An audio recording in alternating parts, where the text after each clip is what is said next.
I have served as the state conference secretary since October the 28th, 1995.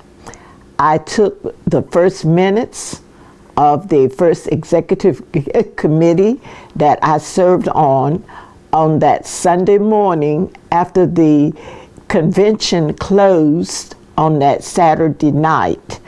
Mr. Kelly Alexander Jr. called a call meeting of the executive members that had been elected on that Saturday. So that was my first taste, really, of serving as an officer of this North Carolina State Conference of the NAACP. We are here in my home this morning because I learned on February the 18th, 2023, that at the national board meeting, which every year on the third Saturday in February is known as the annual meeting of the national board. That is the meeting that celebrates the birthday of the NAACP. We know that the birthday is February the 12th, 1909. And at that meeting, I did not hear it. I have not received anything formally from the national or the state conference or Administrator Gloria Sweetlove that she asked that the national board suspend my membership. The reason I understand that she said that I was non-compliant.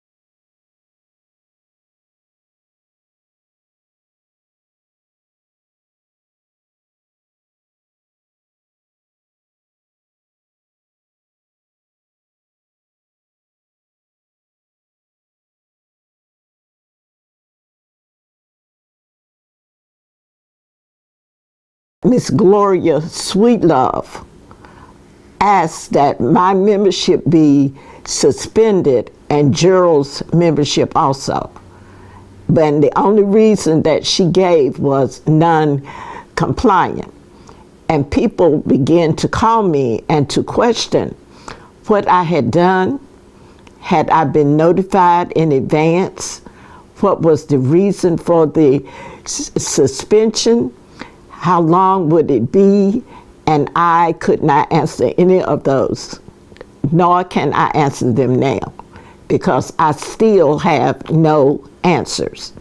Now, I know in my dealing with the state conference secretary for over 25 years, when a person is suspended or relieved of their duties, they have always been notified prior to what we call an Article 10 being sent to the national board member that represents us and our district.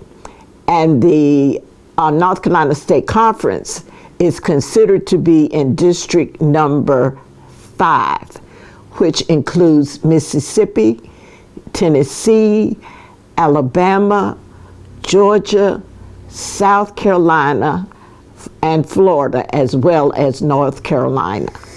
So I was floored, I was shocked, I was surprised. As I got home and I began to think about and receive other calls, what have I done? And to this day and this time and this hour, I have not been able to get anything in my mind, or nor can I recall anything that I have done that have violated the bylaws and the Constitution of the NAACP. I have never been called or told that I was doing anything wrong. I have served under the administration of, when I was elected, Mr. Kelly M. Alexander Jr. was the state conference president. Later on, Mr. Melvin Skip Austin won as our state conference president. Reverend Dr. William J. Barber later served as the state conference NAACP president, followed by Reverend Dr. T. Anthony Spearman, and now under the leadership of Miss Deborah Dix Maxwell. I don't understand why I have not been notified. I have spoken with many people, and they have said, "Are you sure that you have been, that is what they said?" I said, "That's what I was told." I said, "I do have copies of the email that Mr. Daquan Love, who serves as the state executive director at this time, sent emails to not all of the executive members, but to some of the executive members, announcing that I was suspended and that immediately Ms. Cassandra Belcher Tripp would serve as acting secretary, and Mr. Robert Cunningham would serve as, that was presently serving as the assistant treasurer, would step up and serve as the official treasurer also as the state conference. This has been a very stressful time for me, because on a daily basis I am still trying to reason within my mind a reason for my suspension. I have not been offered a hearing, which is part of the due process, that anytime a person is suspended, he or she is supposed to be given the opportunity to ask for a hearing. That has not happened. And today, I think, if I make no mistake, is March the 10th, 2023. And the actions that I have spoke about earlier occurred on February the 18th, 2023. That's more than enough time for them to have contacted me by certified mail, by email, by regular mail, by phone call, and that has not happened. I come to you to try to explain this, not asking for any more sympathy, but I truly believe in my heart that those of you that will listen at this video know that I have done my duties as the North Carolina State Conference Secretary. I don't think that anyone can truthfully speak that they have ever called me and asked me for anything, asked me for my opinion, asked me where to find something in the bylaws and the Constitution, that I have not given them the information that they ask.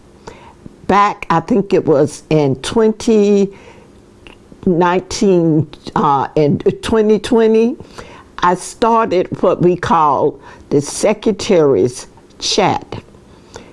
And the reason that I started that was because I, as the state conference secretary, wanted to get to know the other women that were serving in their locals as their and for us to come together, not so much in a meeting session, but to just talk among ourselves, bring up some issues, give the other secretaries the opportunity to respond and answer. I did not call it my meeting.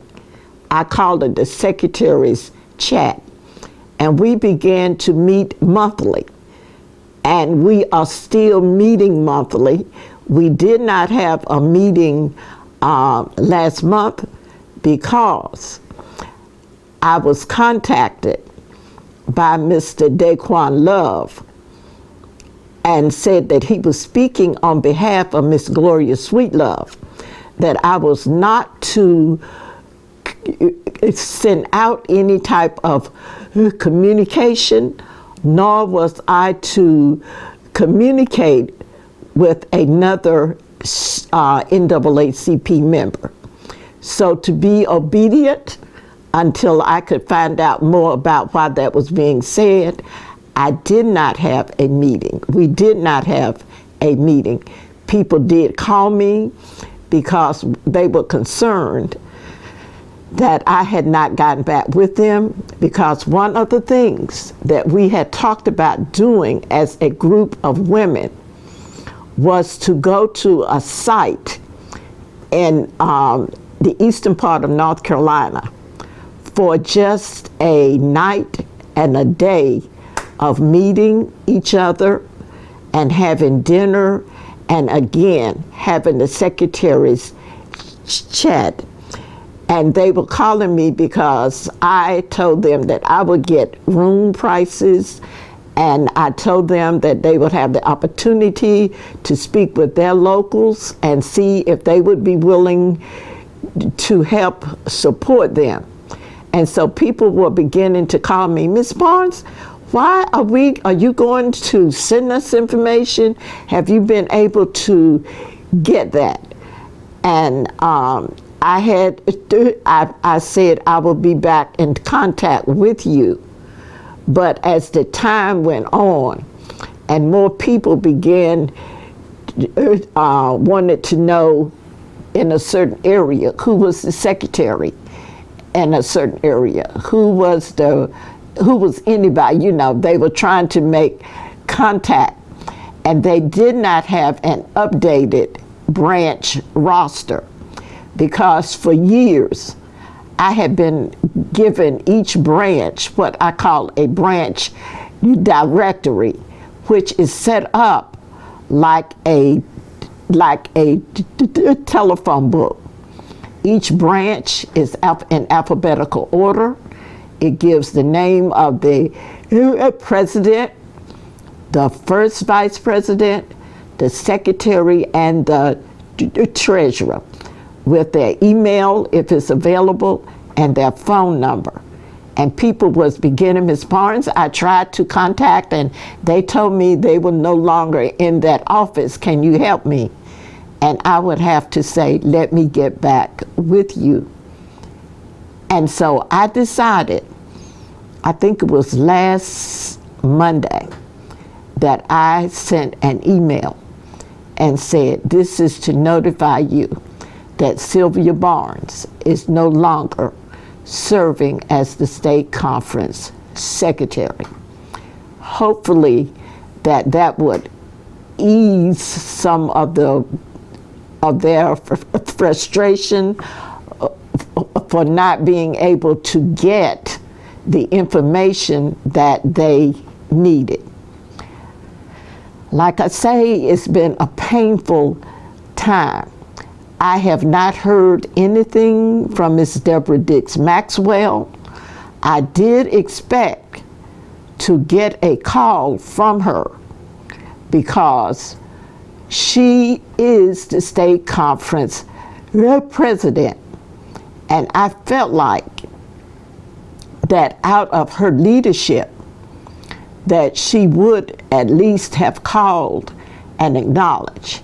However, on Wednesday of this week, she sent the email out announcing that the next executive committee meeting will be on March the 16th at 7:00 p.m.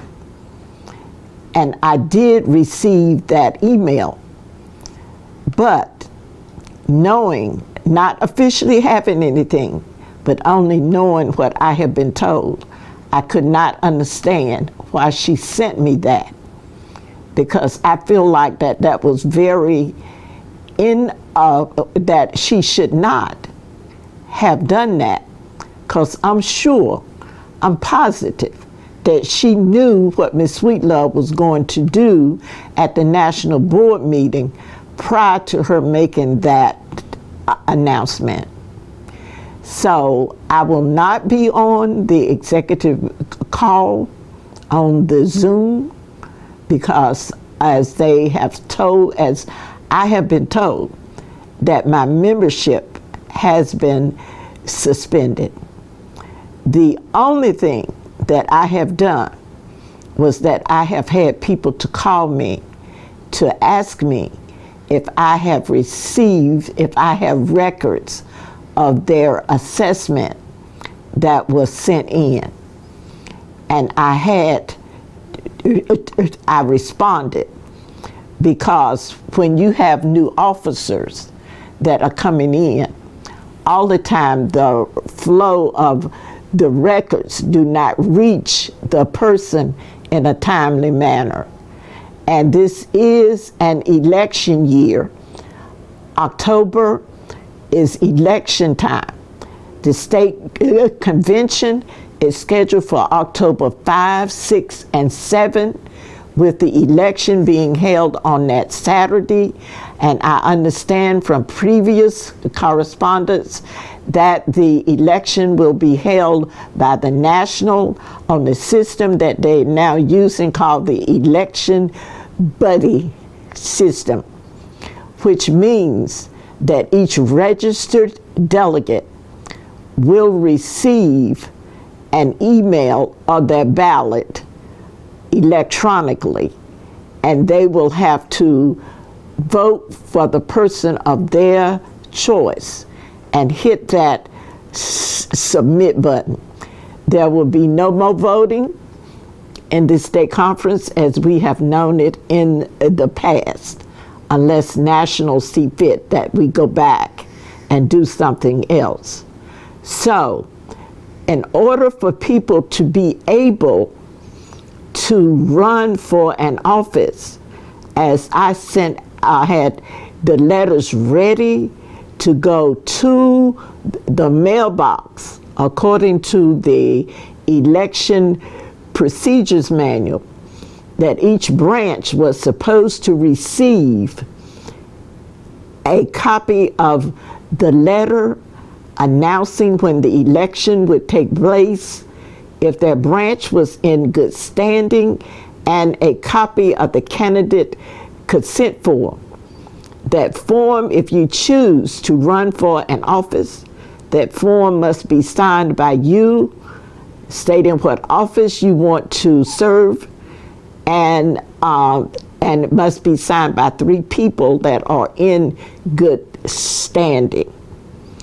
I still have those 21 letters, because the day that I sent the notice to Daquan Love, Miss Deborah Dix Maxwell, and Miss Gloria Sweetlove, to Miss Cassandra Belcher Tripp, announcing the letters are ready for mailing. I happened to be on my way back from Greenville, North Carolina, and I get a phone call. And Daquan said, Miss Sweetlove said, do not mail those letters. I had those letters stacked over in my box right now. He could not tell me why she did not want those letters mailed. Because, as I stated earlier, the bylaws say that the branches need to receive those letters on or around February 1. And I think that that is such a time that we have to abide by what is stated in the manual and the bylaws for us to follow. And I have my reasons why I think that that was not done. Number one, the Constitution and bylaws say that state conference elections are held every even number year. Branch elections are held odd number years. So this is the year for the state conference election.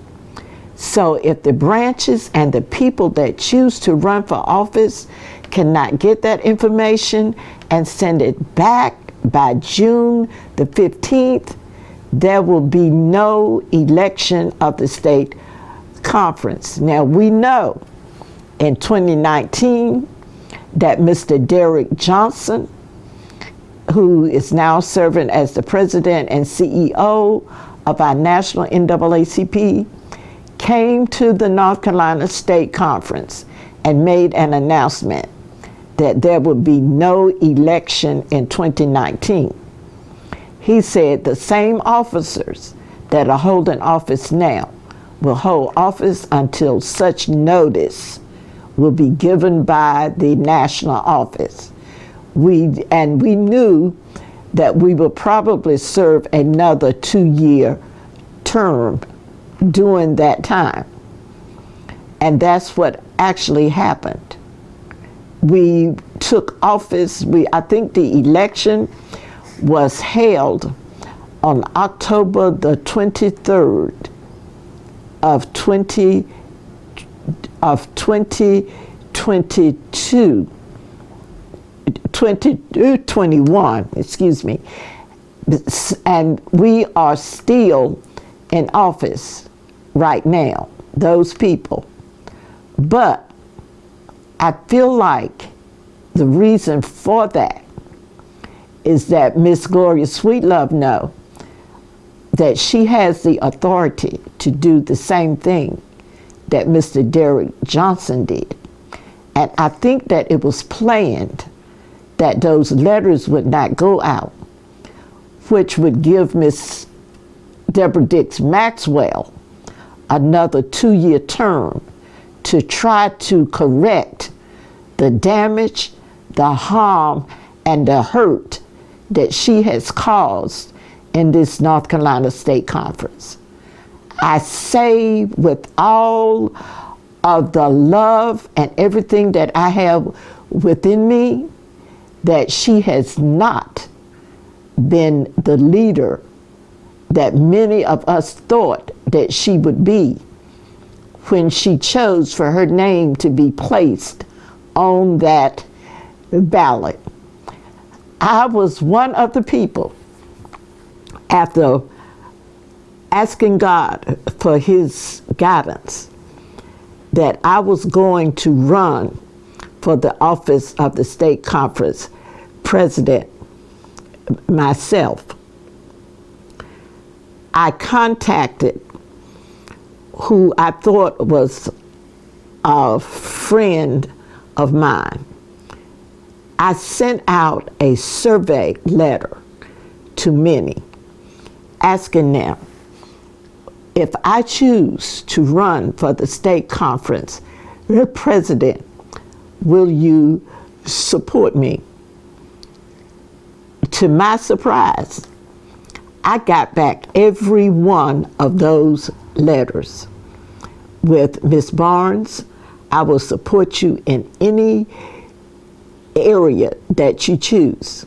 Some stated, Ms. Barnes, I would prefer that you serve that you run again for the state conference secretary, because you have the knowledge that can help a new individual that's coming in to carry our state conference where it needs to go. I talked with Mr. Courtney, and he told me, he said, Ms. Barnes, he said, the 4 vices have met, and we have decided that we think that Deborah Dix Maxwell is the best person for this office, and that's who we are going to support.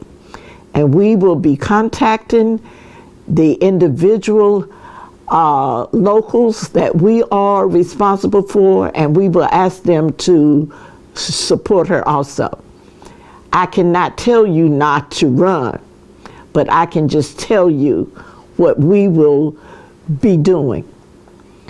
And so he told me, he said, he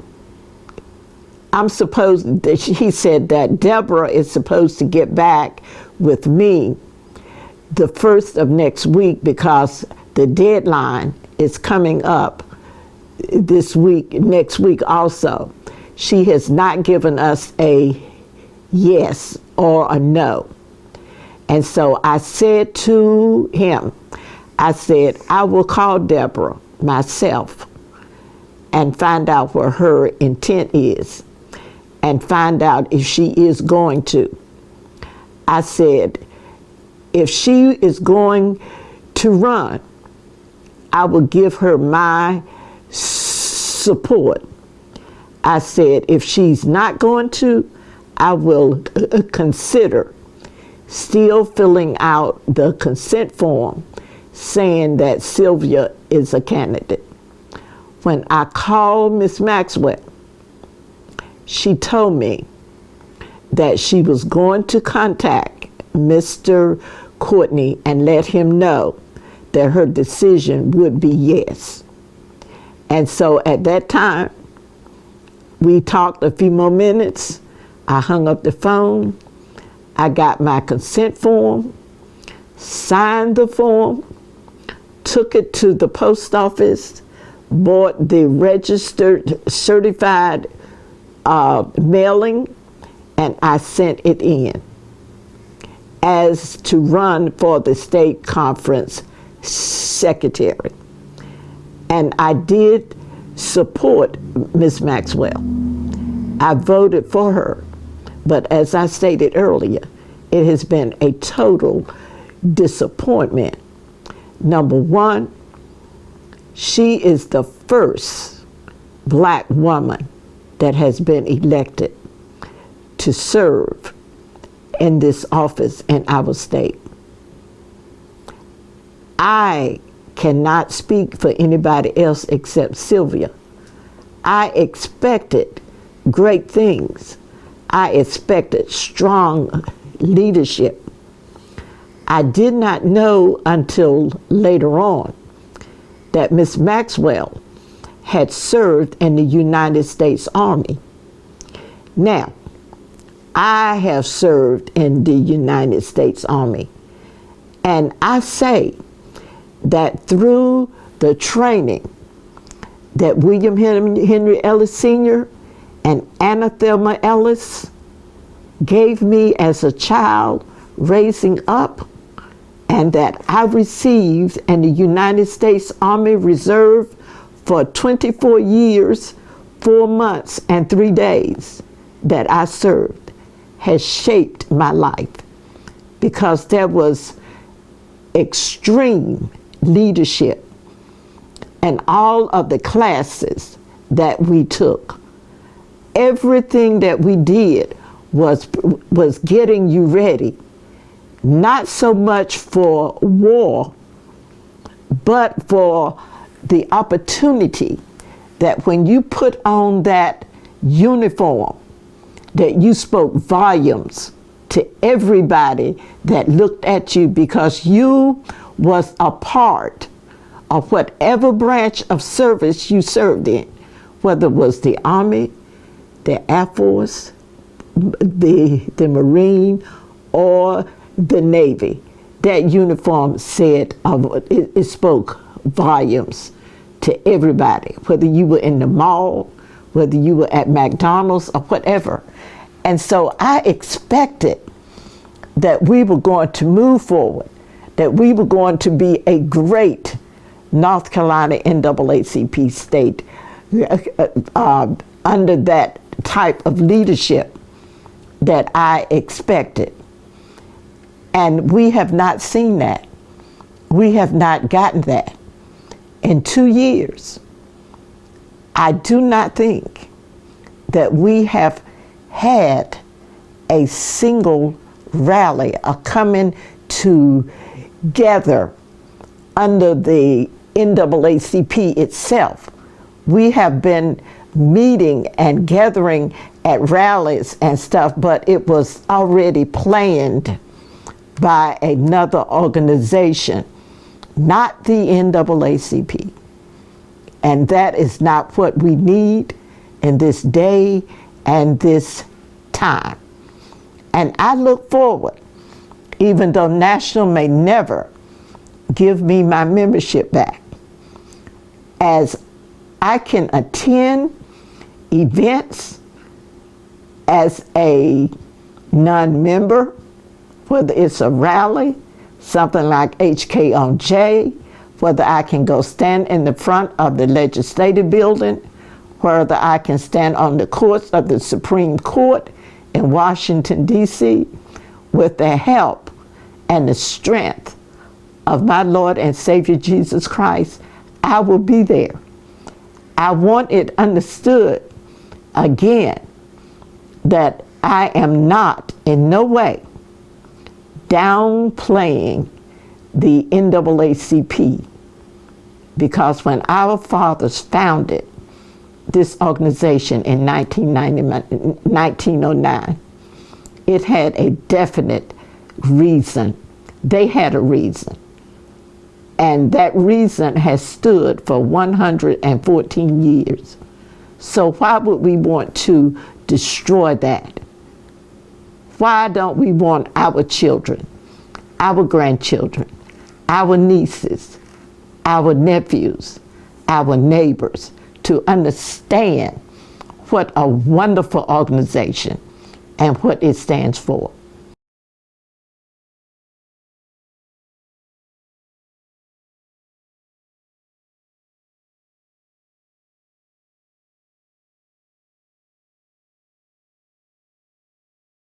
I wanted to make sure that the people in the state conference, the executive committee, as well as the locals, understand the voucher system, because this system should be followed by every local NAACP branch, as well as the state conference NAACP. What it addresses, it says anything over $100 is to be approved by your executive committee. A voucher has to be written, signed by the president and the secretary of the state conference, and at that time, the voucher is sent to your treasurer for the writing of the check, which is signed by the treasurer and the branch president. That is important. Why? Because if your branch is audited, those are things that they're going to look for. Those are things that they look for in our state conference. About 2 years ago, the national office, under the leadership of Attorney Anson Asaki, came down and took all of our financial records from about 2013 up until the time that they came to remove those. What they were looking for was took the stubs from the checks to make sure that a voucher was written for every check that had been written. So you need to make sure. So when Daquan Love, a couple of weeks ago, when he and Miss Sweetlove, not Miss Sweetlove, excuse me, when he and Miss Deborah Maxwell wanted to attend the national board meeting, he sent me an email requesting that a voucher be written immediately for him to be reimbursed for the money for their travel by rail. And I emailed him back and I said, that has not been approved by the executive committee. So once that is approved, I will write that voucher. And he responded and saying, Miss Sweetlove has approved that. And I said to him, I said, you remember when Mr. Bates had that training with the North Carolina State Conference, he emphasized that the administrator could not overrule the Constitution and bylaws. And he said we were not to expend money out of the checking account that had not been okayed. I said, and I am not writing, no, I'm not writing that. I said, if Ms. Maxwell wants to have a call meeting and we talk about that and it's voted on, I will be there. I say, but until that happens, I will not write no voucher. And so I feel like, being that you might say that I did not honor the wishes of Miss Gloria Sweetlove, that she felt like she had that power, then that might be one of the reasons why she called for my suspension, saying that I was non-compliant. But again, our address of the fact was, if you have issues or problems with me not doing what you consider my job, why can't you call me, or why can't you send me a text and say, I would like to speak with you at such and such a date and such a time. To me, that would have been the proper thing to have done, not go on no national board meeting with a 64-member board and people looking on Zoom, people there from all over the United States, and embarrass somebody. That is not godly. And it's not according to the Constitution anyway. And there have been instances when Miss Sweetlove gave, excuse me,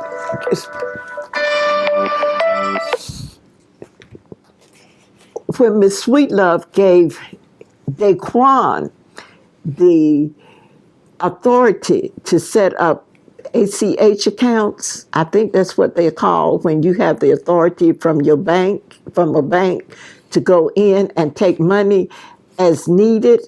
I was never asked to write a voucher for those monies that was expended, because number one, they knew that I would question that, because I feel obligated to the people that elected me as their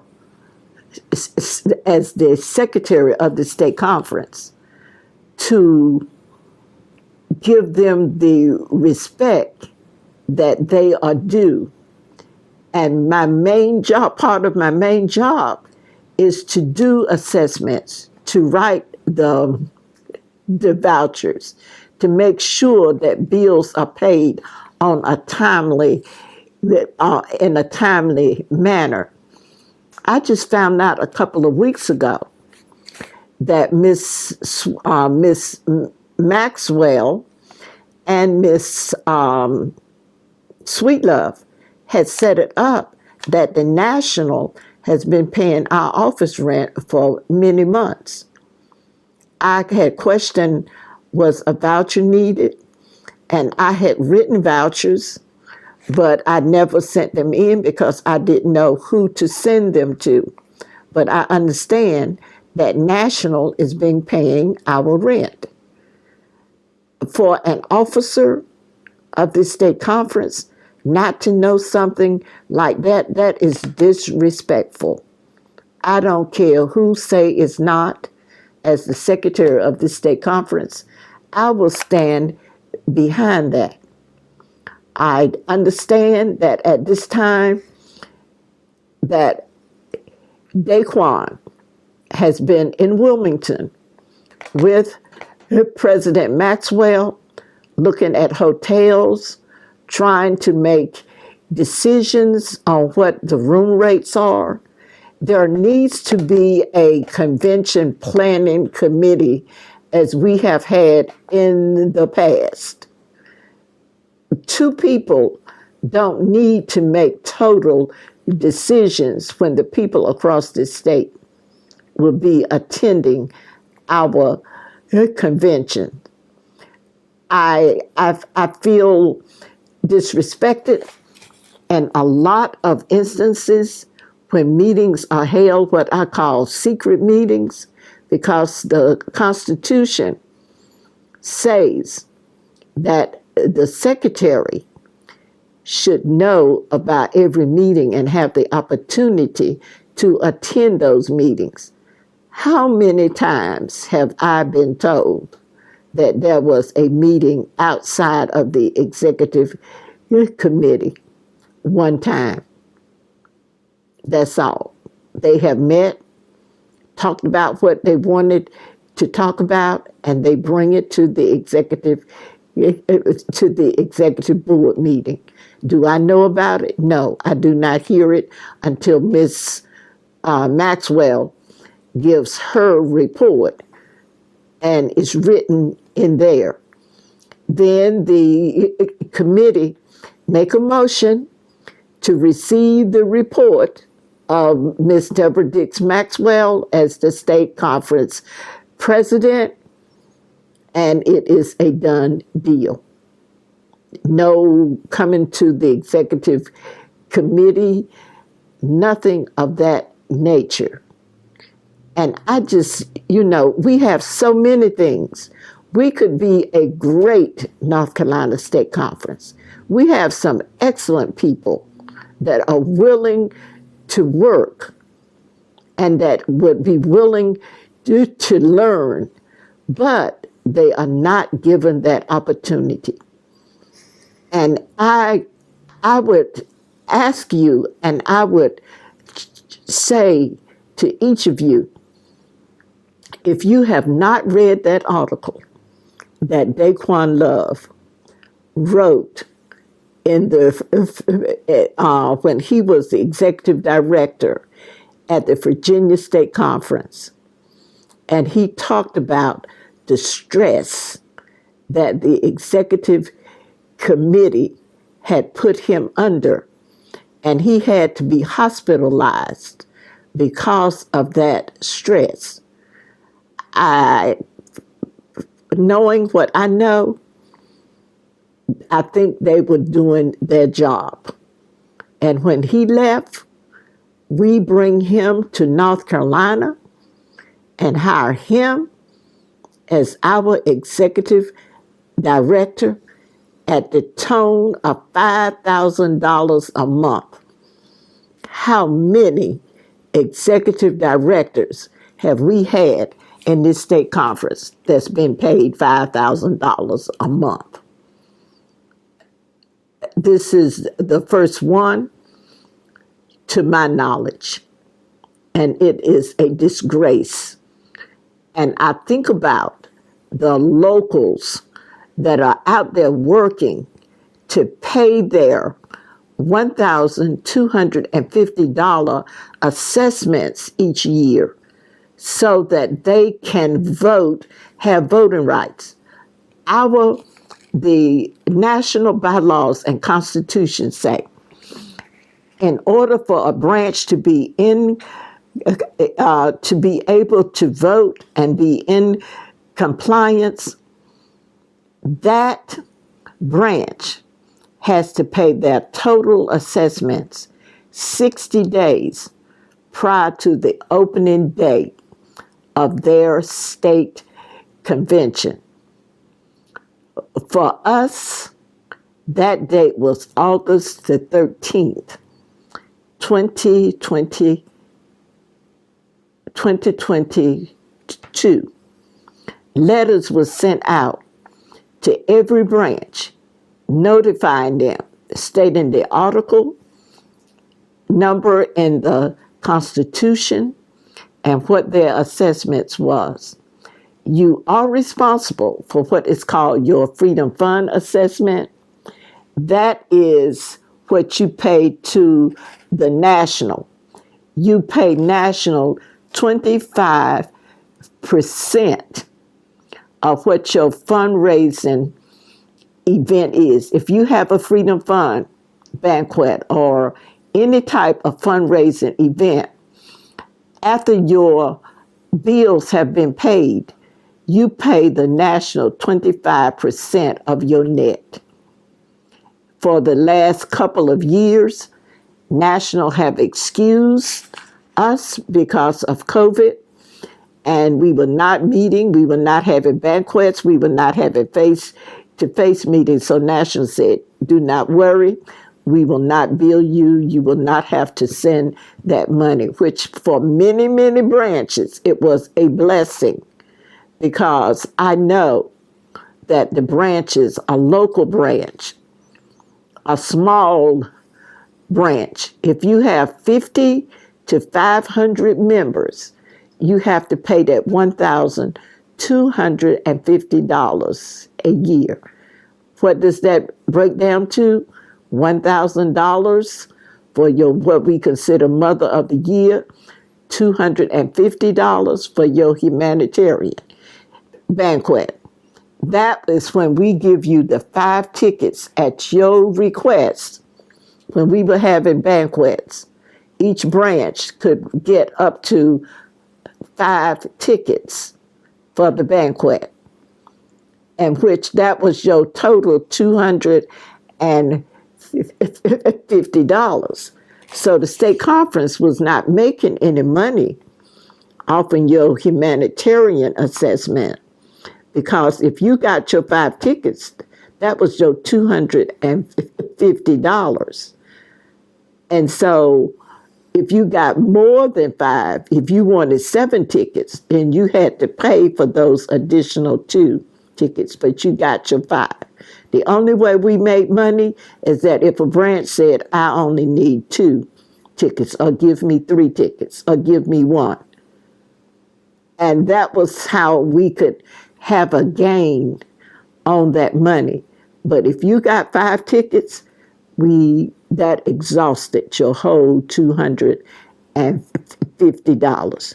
Mother of the Year, you can bring as much money to the Mother of the Year that you so choose. And that's how your winner is chosen, by the amount of money that your branch pay. But your assessment, if you have 50 to 500 members, you pay $1,000.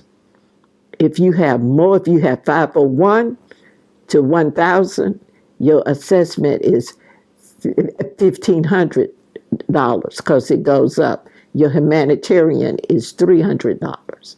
So in order to keep up with that and to understand that in its fullest, go back, look in your Constitution and bylaws that says when your dates are due.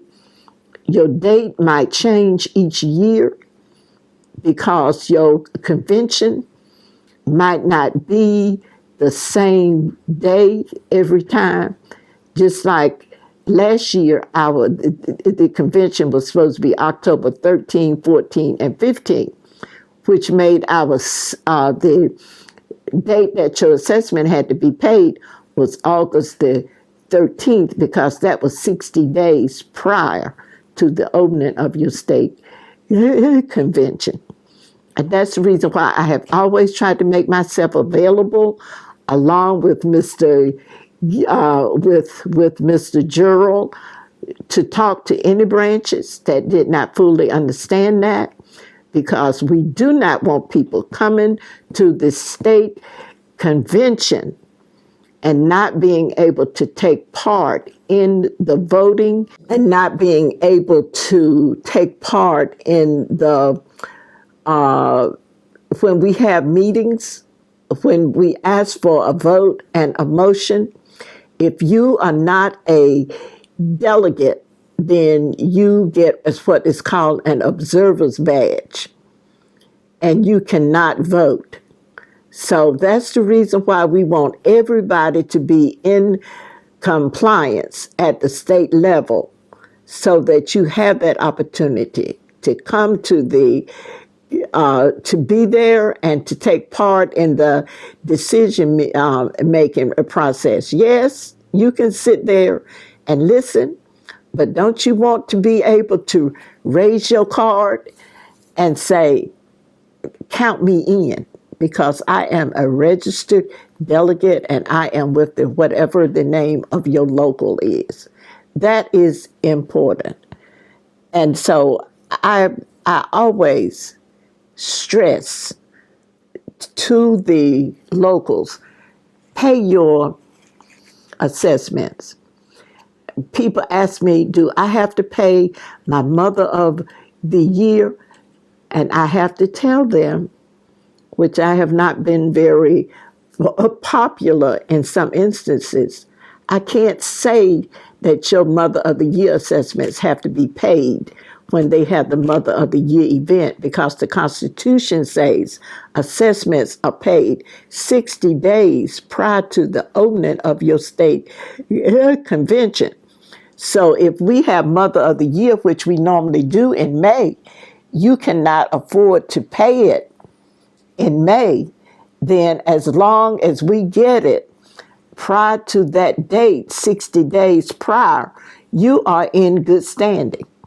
National sends every branch a letter every year stating if your delegates are going to come to the national convention, what your amount is that you owe.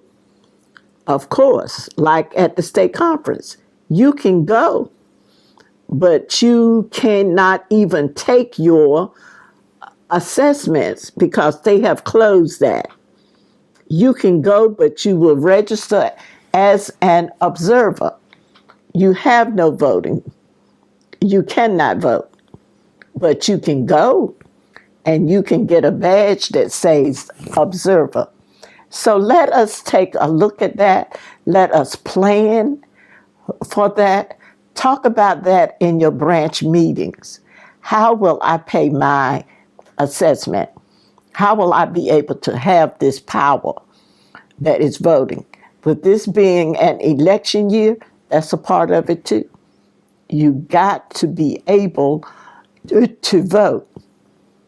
If you want to elect someone, you got to be able to vote. And the only way you're going to vote is that your branch elect you as a delegate and you are in good standing with the state conference. And again, those are things that I consider to be utmost at the beginning of your meetings with your locals.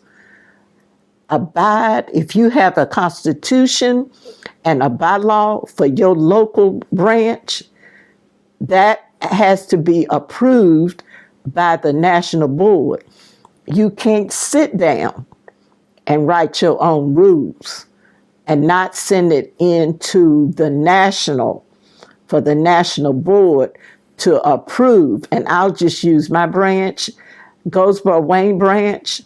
We have our local bylaws. How did we get them?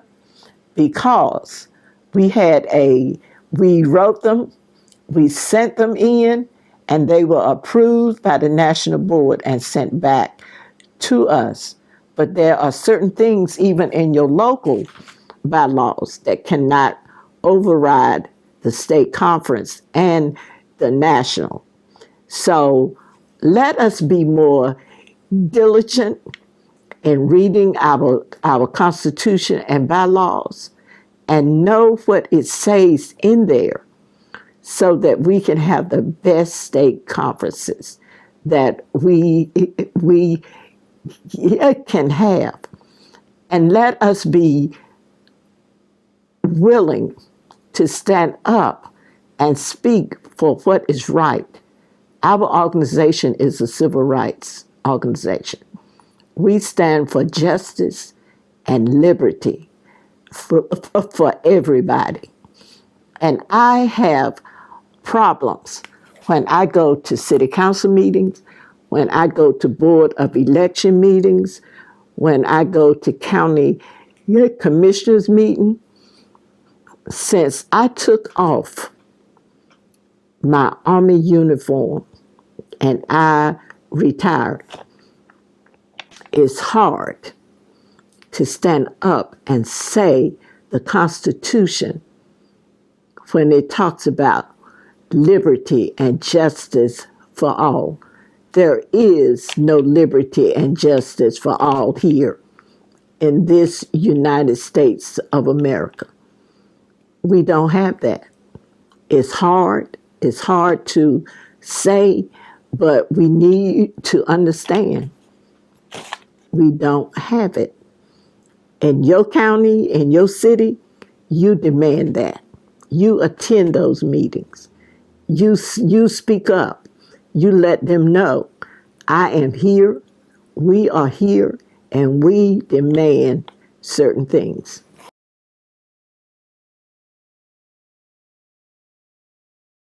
We have so much that we can offer to people, red, yellow, black, and white. We are all precious in God's sight. And that's what I want to build on, whether I'm working for the NAACP or whether I am out here getting voter registration, standing firm on what civil rights means and helping other people. That's what I will do until God calls me home. Thank you all, and may God bless each of you.